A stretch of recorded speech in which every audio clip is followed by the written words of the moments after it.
ಇವತ್ತು ನಾವು ನಿಮ್ಮನ್ನು ಒಂದು ಸುದೀರ್ಘ ಪಯಣಕ್ಕೆ ಕರೆದುಕೊಂಡು ಹೋಗಲಿದ್ದೇವೆ.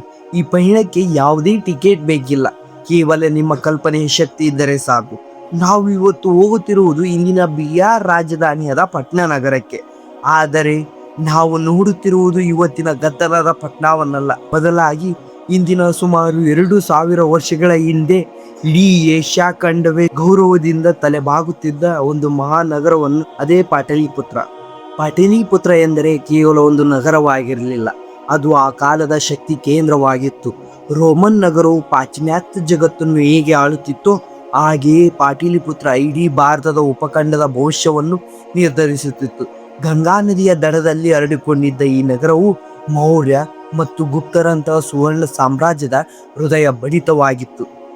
ಇವತ್ತು ನಾವು ಪಟ್ನಾ ಬೀದಿಯಲ್ಲಿ ಓಡಾಡುವಾಗ ನಮಗೆ ಕಾಣುವ ಟ್ರಾಫಿಕ್, ಜನದಣನೆಯ ಮತ್ತು ಆಧುನಿಕ ಕಟ್ಟಡಗಳು, ಇದೇ ಮಣ್ಣಿನ ಅಡಿಯಲ್ಲಿ ಮೌರ್ಯರ ಭವ್ಯ ಅರಮನೆಯ 80 ಅಡಿ ಕಲ್ಲಿನ ಸ್ತಂಭಗಳು ಹೊತ್ತು ಹೋಗಿವೆ ಎಂದರೆ ನೀವು ನಂಬ್ತೀರಾ?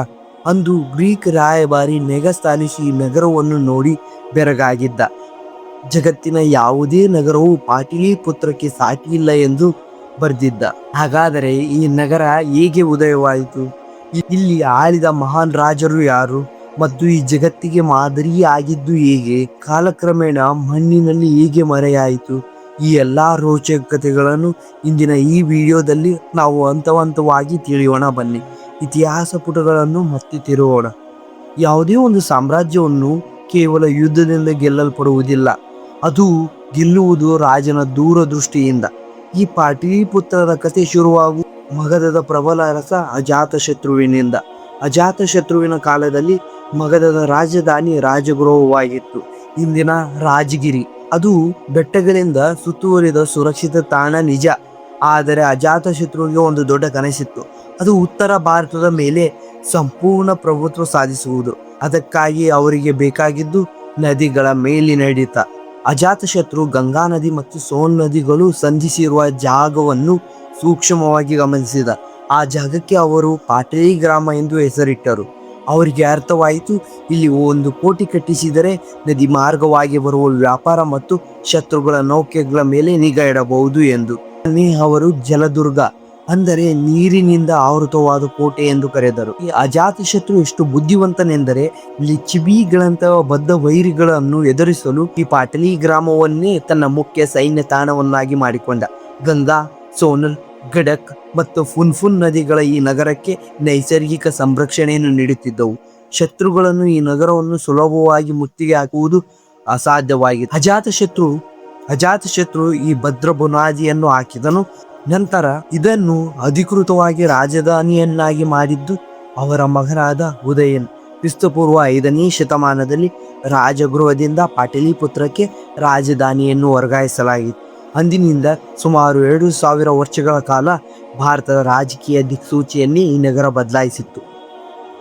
ಬರೀ ಸೈನಿಕ ತಾಣವನ್ನಾಗಿ ಮಾಡಿದ ಆ ಪುಟ್ಟ ಗ್ರಾಮ ಜಗತ್ತಿನ ಗಮನ ಸೆಳೆಯುವ ಮಹಾನ್ ನಗರವಾಗಿ ಬೆಳೆದಿದ್ದು ಹೇಗೆ?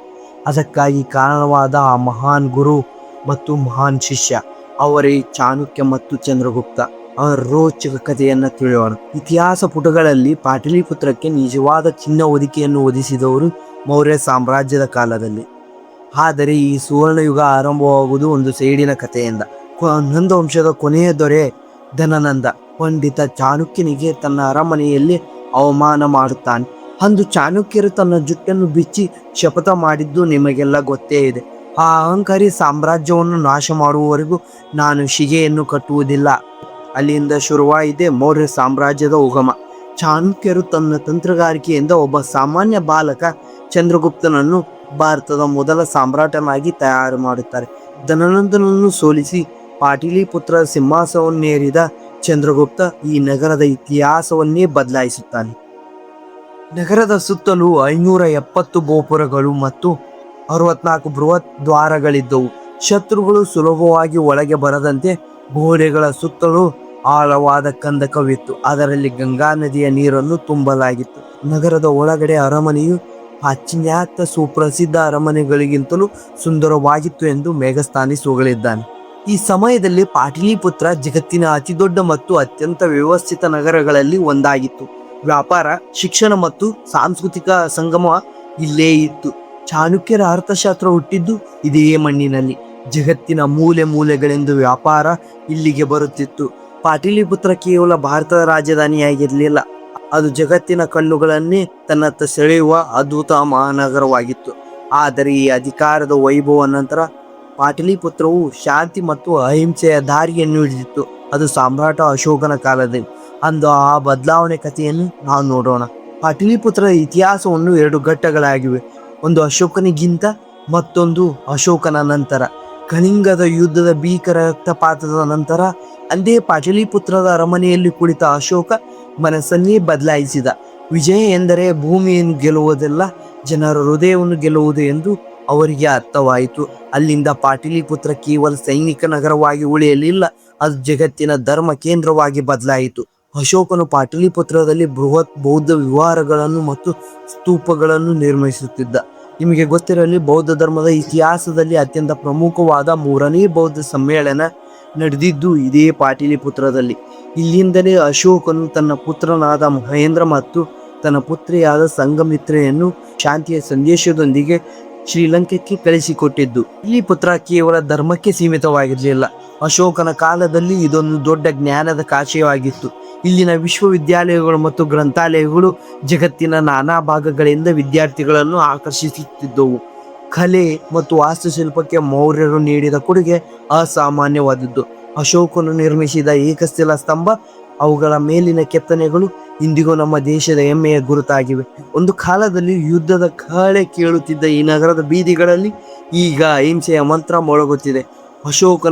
ಅಶೋಕನು ಜನರಿಗಾಗಿ ಆಸ್ಪತ್ರೆ, ವಿಶ್ರಾಂತಿ ಗೃಹ ಮತ್ತು ಧರ್ಮಶಾಲೆಗಳನ್ನು ನಿರ್ಮಿಸುತ್ತಿದ್ದ.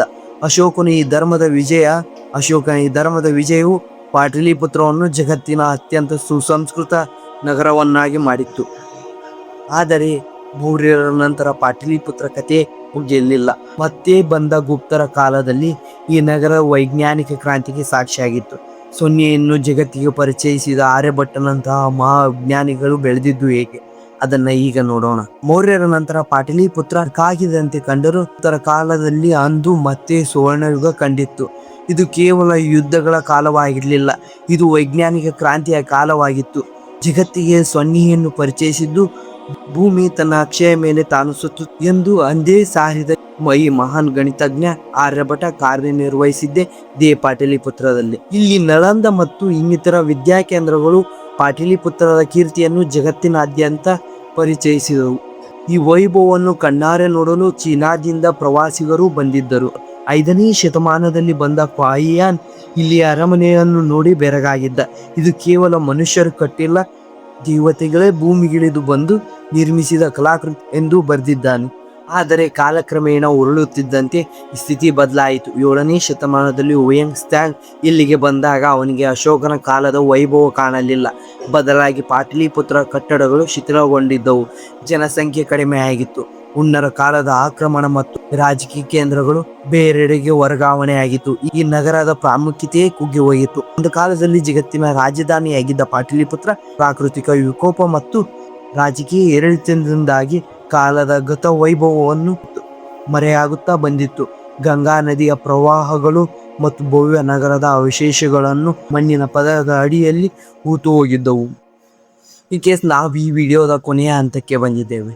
ಇವತ್ತು ಪಟ್ನಾ ನಗರದ ಗದ್ದಲದ ನಡುವೆ ನಾವು ಹಳೆಯ ಪಾಟಲಿಪುತ್ರವನ್ನು ಹುಡುಕಲು ಹೊರಟಾಗ ನಮಗೆ ಮೊದಲು ಸಿಗುವುದು ಕ್ರೋಮ್ಹರ್. ಅಲ್ಲಿಯ ಭೂಮಿಯನ್ನು ಅಗೆದಾಗ ಸಿಕ್ಕ ಆ 80 ಮೌರ್ಯ ಕಾಲದ ಕಲ್ಲಿನ ಸ್ತಂಭಗಳ ಅವಶೇಷಗಳು ಇಂದಿಗೂ ನಮಗೆ ಅಂದಿನ ವೈಭವಕ್ಕೆ ಸಾಕ್ಷಿಯಾಗಿ ನುಡಿಯುತ್ತವೆ. ಅಗೆದಷ್ಟು ಸಿಗುವ ನಾಣ್ಯಗಳು, ಮಣ್ಣಿನ ಪಾತ್ರೆಗಳು ಮತ್ತು ಬೃಹತ್ ಮರದ ಗೋಡೆಗಳ ಭಾಗಗಳು ನಮಗೆ ನೆನಪಿಸುವುದು ಒಂದೇ: ಇತಿಹಾಸ ಎಂದಿಗೂ ಸಾಯುವುದಿಲ್ಲ, ಅದು ಕೇವಲ ಮಣ್ಣಿನ ಪದರದ ಅಡಿಯಲ್ಲಿ ಮಲಗುತ್ತದೆ ಎಂದು. ಈ ಪುತ್ರ ಕೇವಲ ಬಿಹಾರ ಹೆಮ್ಮೆಯಲ್ಲ, ಅದು ಇಡೀ ಭಾರತದ ಅಸ್ಮಿತೆ. ಚಾಣಕ್ಯರ ಬುದ್ಧಿವಂತಿಕೆ, ಅಶೋಕನ ಶಾಂತಿಯ ಸಂದೇಶ ಮತ್ತು ಆರ್ಯಭಟನ ಜ್ಞಾನ ಇಂದಿಗೂ ನಮ್ಮ ರಕ್ತದಲ್ಲಿ ಹರಿಯುತ್ತದೆ. ನಗರಗಳು ಅಳಿದಿರಬಹುದು, ಸಾಮ್ರಾಜ್ಯಗಳು ಪತನವಾಗಿರಬಹುದು, ಆದರೆ ಅವು ಬಿಟ್ಟು ಹೋದ ಸಂಸ್ಕೃತಿ ಮತ್ತು ಆದರ್ಶಗಳು ಶಾಶ್ವತವಾಗಿರುತ್ತವೆ. ಕೊನೆಯದಾಗಿ ನಾನು ಹೇಳುವುದು ಇಷ್ಟೇ: ನಮ್ಮ ಇತಿಹಾಸದ ಈ ಹೆಜ್ಜೆಗೂ ನಾವು ಗೌರವಿಸೋಣ, ನಮ್ಮ ಐತಿಹಾಸಿಕ ತಾಣಗಳನ್ನು ಉಳಿಸೋಣ. ಏಕೆಂದರೆ ನಮ್ಮ ಗತಕಾಲದ ಬಗ್ಗೆ ನಮಗೆ ಅರಿವಿದ್ದಾಗ ಮಾತ್ರ ನಾವು ಭವ್ಯವಾದ ಭವಿಷ್ಯವನ್ನು ಕಟ್ಟಲು ಸಾಧ್ಯ.